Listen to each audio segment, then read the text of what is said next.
How's it going, guys? It is Wednesday, April 15th. Yesterday, we kind of did part one of the 10.1 lesson. We strictly talked about determining domain and range.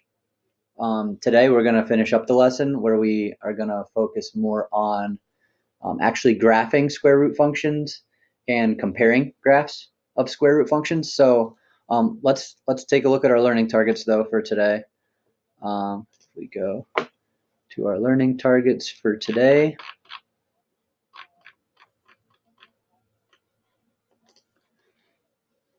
As you can see, we still have our same learning target from yesterday because, guys, in order to graph square root functions, we are going to have to be able to determine what the domain is first, okay? So that we can plug numbers in for x to find y, all right? So that we can get our ordered pairs. So as always, write these down in a notebook.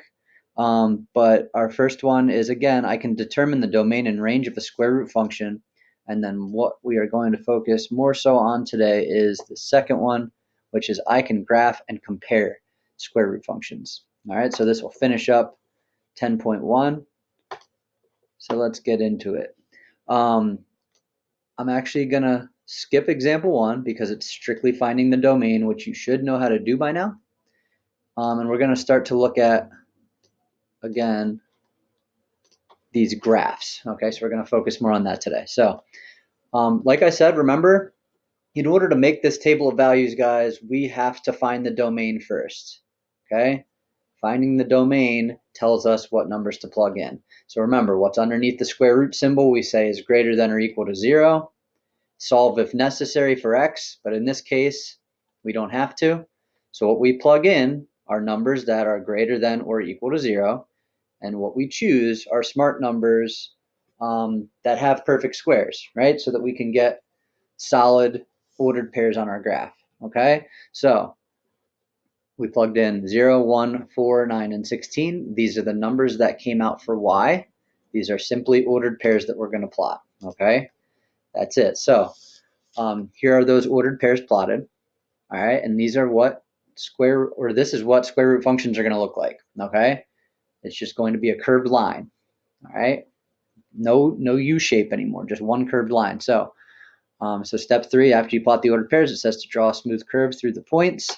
Now let's look at comparing. Okay, let's look at comparing. So remember, we're going to be able to graph these today, and then we're going to be comparing them. We're always comparing to the graph of y equals the square root of x, okay, which is this graph right here. It looks the same every time. We're always comparing to that. So what you should be noticing is this plus 3 that comes on the outside of the square root symbol. What does it do? It moves this graph 3 units up, okay? So from the graph, you could see that the domain is x is greater than or equal to 0, and the range is y is greater than or equal to 3. Remember, we talked about that yesterday. Look at your y values. They go from 3 and go up from there. Then it says the graph of y equals the square root of x plus 3 is a translation 3 units up of the graph of y equals the square root of x, okay? So again, this plus 3 moves our graph up 3 units, all right? Let's look at another example. And I'm just going to explain to you guys how we would compare without actually even graphing. All right, if we look at this, see this minus 6 that comes on the outside of the square root symbol? That's going to move our graph 6 units down. That would be the only difference between this graph and this graph, okay? It would be 6 units down. All right, remember, find your domain, plug in those numbers to find your range, and then just plot those ordered pairs is how you graph this one, okay? Let's look at example 3, a tougher one. All right, there's a couple of things manipulating our graph this time. All right, now the minus 2, okay, so the number that's added or subtracted is actually underneath the square root symbol. So we're going to see how that moves our graph in a minute. And then we have a negative sign in front. Okay, this still works kind of similarly to how it worked when we had parabolas. We were graphing exponential functions. These numbers still manipulate the graph kind of in the same way. All right, so let's take a look at this. We first find our domain, okay, to determine what numbers to plug in. This time they didn't plug in very nice numbers. All right, and we ended up with decimals, which I don't love. I would choose smarter numbers than that, so that you come out with something under here that has a perfect square. Okay, remember yesterday I plugged in 2, 3, and 6 right away. Okay, I skipped these because I knew they'd come out as decimals. All right, but again, find your domain. It tells you what numbers to plug in. When we plug those numbers in, here's what comes out for y. Okay, we want to plot those ordered pairs, and we want to draw a curve through them. All right, so here's what this graph looks like. Now let's look at a couple things that happened here. This x minus 2 underneath the square root symbol, now it moves our graph horizontally, not vertically, okay? So the x minus 2 really moved our graph 2 units right, and then this negative sign in the front, guess what that did? It flipped it upside down, all right? So now our graph is pointing down, okay? So from the graph, you can see that the domain is x is greater than or equal to 2, and the range is y is less than or equal to 0. The graph of y equals negative square root of x minus 2 is a reflection of the graph of y equals the square root of x in the x-axis, and then a translation 2 units right. Guys, when they say it's a reflection of the graph in the x-axis, they're saying that basically it's flipped upside down. You don't have to really say that, okay? You could technically just say that the graph is now pointing down instead of pointing up, okay? And then again, it's a translation 2 units to the right, all right? So one more, and we're going to hopefully compare this one. We're going to compare this one without graphing, okay? So here we go. Let's look at a couple of things. I have a negative sign this time. I have x plus 1, all of it underneath the square root symbol, and then a minus 2 on the outside.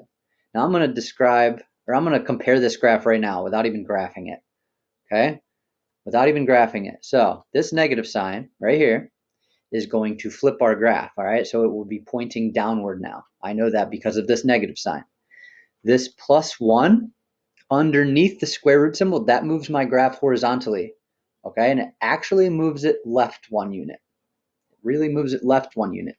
And then this minus 2 at the end, outside of the square root symbol, moves my graph vertically, and it moves it down 2 units, okay?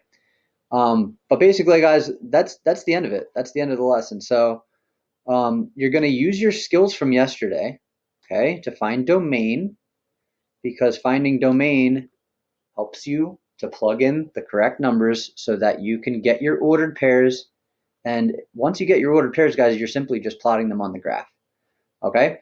Otherwise, comparing, like we talked about, you're going to have to do, but it should be pretty simple once you graph it, okay, to see the differences. So what you're going to do, you have 6 problems in big ideas today, all right?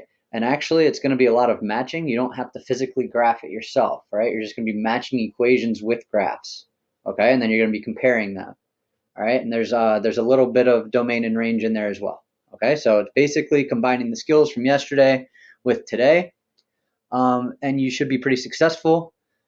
As always, if you have questions, email me or ask them in our discussion thread. But otherwise, I will talk to you guys tomorrow.